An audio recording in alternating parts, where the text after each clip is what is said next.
starting to urinate, or he has difficulty in ending the urination. There could be low stream, what we call a poor stream. The stream basically means the projectile of the urine force. So as a man gets older, maybe prostate is coming up, his stream now keeps getting weaker and weaker. He may not be able to stand away from the WC and project his urine into the WC. He may have to actually put his legs astride so that it's just coming between the legs. That's a weak stream. Now, a man can also complain of frequent urination at night. If the frequency is getting more than usual, that may be a sign of prostate disease. There's also the need to always want to urinate, an irresistible urge. Once the urge comes to urinate, a man normally should be able to hold back. Maybe it's in a meeting or it's in a convention like this. You should be able to hold back for another 10, 15, 30 minutes, maybe 1 hour. But once there's urgency, you can't wait. You have to quickly rush out, otherwise the urine starts leaking on you. Men could also pass blood in urine. That's also can be a sign of prostate disease. Now, for cancer, it goes beyond these initial symptoms. So men that start having bone pains as a result of prostate problems, prostate cancer in particular, this is now not a good sign. It may be an indicator towards the cancer becoming, the prostate becoming cancerous. Prostate cancer can also cause paralysis in men. This is very advanced disease that has spread to the man's spinal cord and causes paralysis.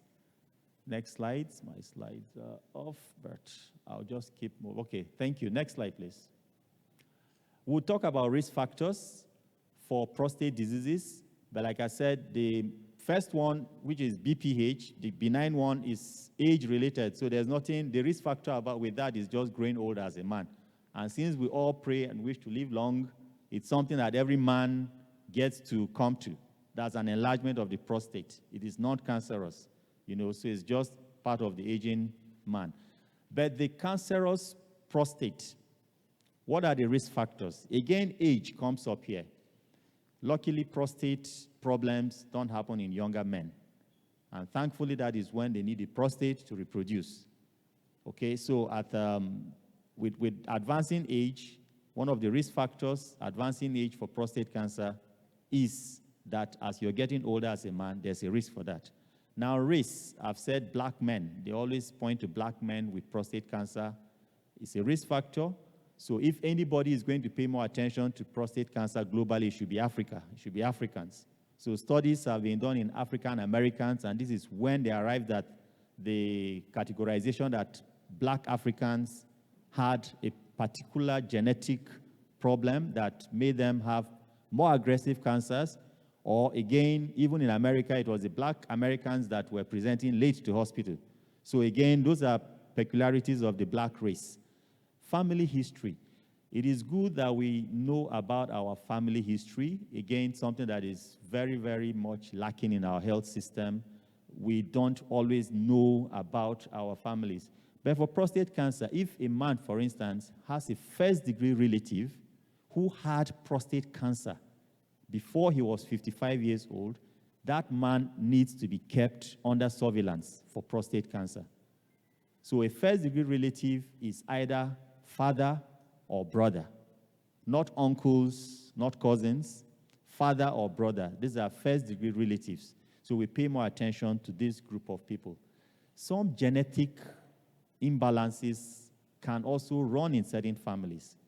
And it's important that we know that recently, even though we say prostate cancer is for men, if a sister, a daughter, had breast cancer, and there's a particular gene that was, traced to in that lady or woman, it may also be a bad pointer to a risk factor for prostate cancer in men. So breast cancer in families can also be something that we should pay attention to. These genetic factors are things that we cannot modify. They are things that are in the DNA. You can't stop growing older. You can't change your family history. You can't change your race, But the second risk factors are the ones that all men should strive to change. You can play around with the second group of risk factors that we call the environmental factors. And these are diet, lifestyle, So some of these risk factors in details that can predispose to prostate cancer. Things like sexually transmitted diseases. Certain viruses can be picked sexually, and they may actually ignite or enhance the progression of prostate cancer. A diet that is high in fat, is not good, and it has also been thought to be responsible or to be a risk factor for prostate cancer. Men who have undergone a certain procedure called vasectomy before they are 35, this is a procedure that is done as family planning for men.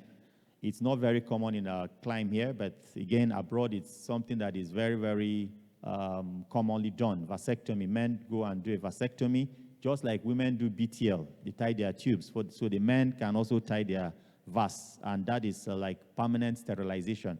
If a man has it too early in life, he predisposes himself to hormonal imbalance that can tip him into having prostate cancer.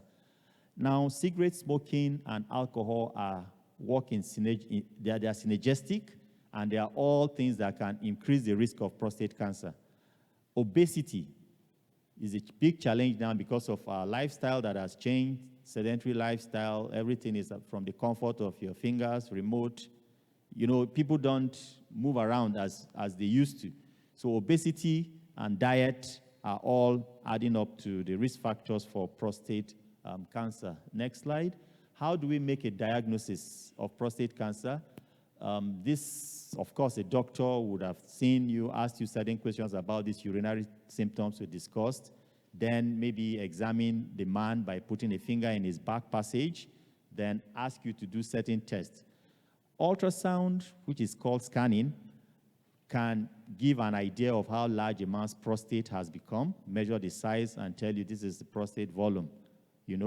It can also tell us certain features of the prostate that may make us think that the prostate enlargement has features of cancer in it. Then a popular test called PSA. It's done from taking blood sample from a man. It is a tumor marker.